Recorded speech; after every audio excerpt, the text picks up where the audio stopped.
বাসনা ত্যাগ।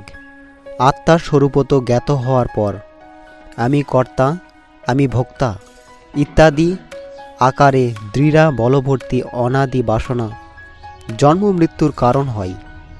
আত্মনিষ্ঠ সাধক আত্মাস্বরূপে স্থিত থেকে এই বাসনার লেশকে যত্ন সহকারে পরিহার করেন। কেননা বাসনার নিঃশেষে ক্ষয়কেই মুনিগণ মুক্তির আখ্যা দিয়েছেন।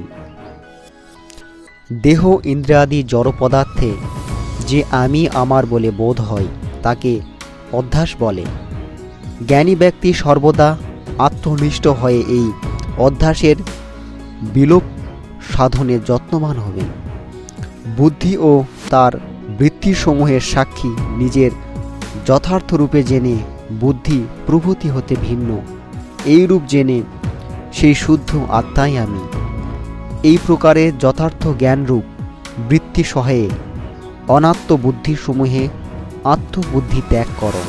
লোক বাসনা, দেহ বাসনা ও শাস্ত্র বাসনা এই তিনটি থেকেই মুক্ত হয়ে আত্মাতে আরোপিত সংসারের অধ্যাস ত্যাগ করো। লোক বাসনা, শাস্ত্র বাসনা ও দেহ বাসনা থাকলে জীবের যথার্থ আত্মজ্ঞান হয় না। এই প্রবল বাসনাত্রয়ে ব্রহ্মজ্ঞানী পুরুষ সংসার কারাগার থেকে মুক্তিকামী সাধকের পক্ষে পায়ে বাঁধা লোহার শিকল বলে জানিয়েছেন। যিনি এই শিকল ছিন্ন করতে পারেন তিনিই মোক্ষ লাভ করেন। অতি দুর্গন্ধ পদার্থের প্রলেপে আচ্ছাদিত দিব্য অগুরু গন্ধ যেমন জলাদির সংসর্গজনিত মার্জনা দ্বারা পুনরায় প্রকাশিত হয়, তেমনি অন্তরে কুবাসনারূপ ধূলিতে আচ্ছন্ন পরমার্থ বাসনা নিরন্তর আত্মবিচারের মার্জনায় শুদ্ধ হয়ে চন্দনের সৌরভের ন্যায় স্পষ্ট প্রতীত হয়। দেহাদি পোষণের অনাত্ম বাসনার দ্বারা আত্মবাসনায় আবৃত রয়েছে। অতএব নিরন্তর আত্মনিষ্ঠা হয়ে অনাত্ম বাসনা ক্ষয় করলেই আত্মবাসনা পুষ্টরূপে প্রকাশিত হয়। মন যেমন অন্তর্মুখী হয়, আত্মা বাহ্য বাসনাও তেমন তেমন ক্ষয় হতে থাকে। বাসনাসমূহের নিঃশেষে নাশ হলে ধারারহিতভাবে আত্মারূপের অনুভূত হয়। চিত্তবৃত্তি নিরোধ করে নিরন্তর আত্মারূপে স্থিত হলেই যোগীর মনে এবং মনের বাসনাসমূহের নাশ হয়। অতএব দেহাদিতে অহংকার বোধের নিবৃত্তি করো। রজ ও শতগুণের দ্বারা তম, শতগুণের দ্বারা রজ এবং শুদ্ধ শতগুণের দ্বারা শতগুণ নাশ হয়। অতএব শুদ্ধ তত্ত্বের আশ্রয় নিয়ে আপনি অধ্যাসকে ত্যাগ করো। প্রারব্ধের দ্বারা দেহ পোষণ হয়, এইরূপ নিশ্চয় করে ধৈর্য ধারণাপূর্বক যত্নপূর্বক আপন অধ্যাস ত্যাগ করো।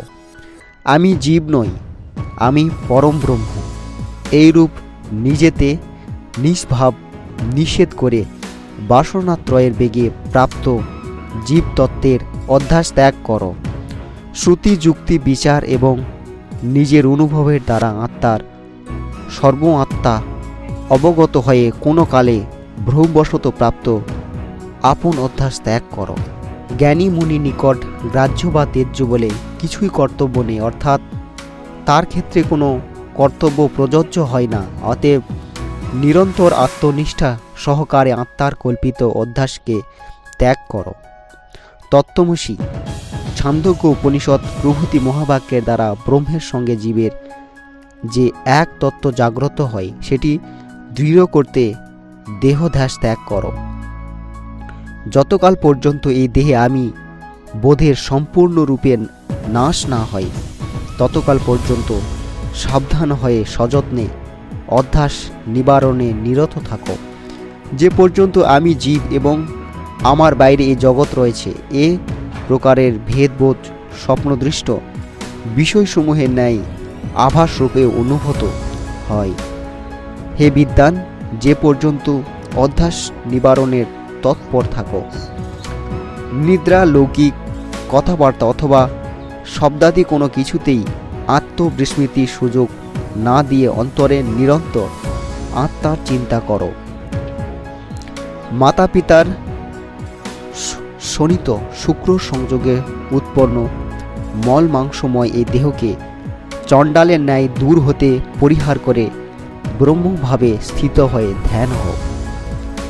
হে বিচারশীল সাধক, ঘট মধ্যস্থ আকাশ ঘট ভেঙে গেলে যেভাবে মহাকাশে বিলীন হয়ে যায়, সেভাবে পরমাত্মা জীবাত্মায় লয় করে সর্বদা অখণ্ডভাবে মৌন হয়ে স্থিত হও, অর্থাৎ তর্ক বিচার আদি ত্যাগ করো।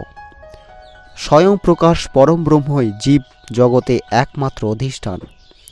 সেই সত্যরূপের সঙ্গে এক তত্ত্ব হয়ে বিশ্ব ব্রহ্মাণ্ডের সকল ভোগ্য বস্তু ও নিজ দেহকে মল ভাণ্ডের ন্যায় হেয় জ্ঞানে ত্যাগ করো। দেহে ব্যাপ্ত আমি আমার বোধকে সদানন্দ চৈতন্যরূপ আত্মায় স্থিত করে এবং লিঙ্গে দেহের আমি আমার অভিমান ত্যাগ করে সর্বদা দ্বৈত আত্মারূপকে আশ্রয় করো। যেভাবে দর্পণ নগরের প্রতিবিম্বিত দৃষ্ট হয়, সেভাবে যাতেই দৃশ্যমান জগতে প্রতিফলন হয়। সেই ব্রহ্ম আমি এইরূপ জ্ঞান লাভ করলে তুমি কৃতার্থ হয়ে যাবে। অভিনেতা অভিনয়কালে গৃহীত বেশ অভিনয় শেষে যেভাবে ত্যাগ করে, সেইভাবে নিজের আদিভূত মূল স্বরূপ চৈতন্যময় অদ্বিতীয় আনন্দস্বরূপ ক্রিয় সত্যরূপ ব্রহ্মকে প্রাপ্ত হয়ে এই শরীররূপী মিথ্যা বেশের অবস্থা ত্যাগ করো।